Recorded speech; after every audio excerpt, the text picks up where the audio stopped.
இந்த பகுதியின் நாடாளுமன்ற உறுப்பினராக தலைவர் வைகோ அவர்கள் பணியாற்றிய பொழுது வருங்காலங்களில் கோவில்பட்டி ஒரு மிகப்பெரிய வணிக நகரமாக உருவாகும் பொழுது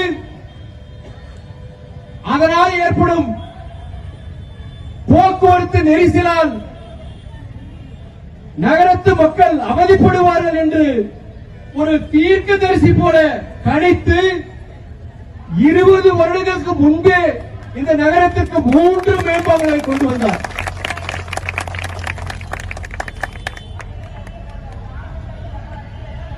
அப்பொழுது அன்றைய ரயில்வே துறை அமைச்சர் திரு திக்விஜய் சிங் அவர்களை அழைத்து இதே கோவில்பட்டி ரயில் நிலையத்துக்கு முன்பாக அந்த திட்டத்தை அறிவிக்கப்பட்ட நாள் முதல் 3 ஆண்டுகளுக்குள் அந்த 3 மேம்பாலங்கள் மக்கள் பயன்பாட்டிற்கு வந்துவிட்டது.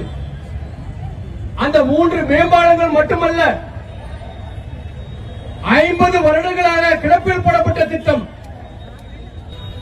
சென்னை கொல்லம் அகல ரயில் பாதை திட்டம் பல்லாயிரக்கணக்கான கோடி ரூபாய் செலவில் அமைக்கப்பட்ட அந்த திட்டத்தை கொண்டு வந்தவர் தலைவர் வைகோ அவர்கள்.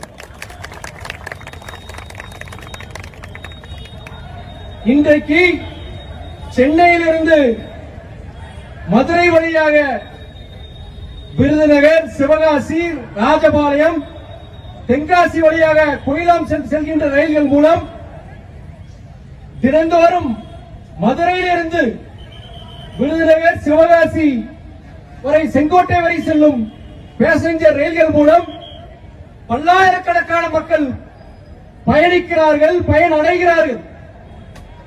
அந்த அகல ரயில் பாதை திட்டமும் அன்றைய ரயில்வே அமைச்சர் திரு நிதிஷ்குமார் அவர்களை ராஜபாளையம் நகரத்திற்கு வரவழைத்து அந்த திட்டத்தை கொண்டு வந்து வரும் தலைவர் வைகோ அவர்கள். அந்த திட்டம் அறிவிக்கப்பட்ட நாள் முதல் 6 ஆண்டுகளுக்குள் பயன்பாட்டுக்கு வந்தது. நமது கோவில்பட்டி நகரில் வந்தே பாரத் ரயில் நிற்க வேண்டும் என்பதற்காக முதலில் குரல் எழுப்பி இங்கே ஒரு போராட்ட களத்தை உருவாக்கி இருக்கிறார் தலைவர் வைகோ அவர்கள். கோவில்பட்டி தென் மாவட்டத்தில் முக்கியமான வணிக நகரம். இந்த பகுதி எதிர்காலத்தில் ஒரு மாவட்டமாக உருவாகும் பொழுது அந்த எதிர்கால மாவட்டத்தின் தலைநகரமாக திகழப் போகின்றது.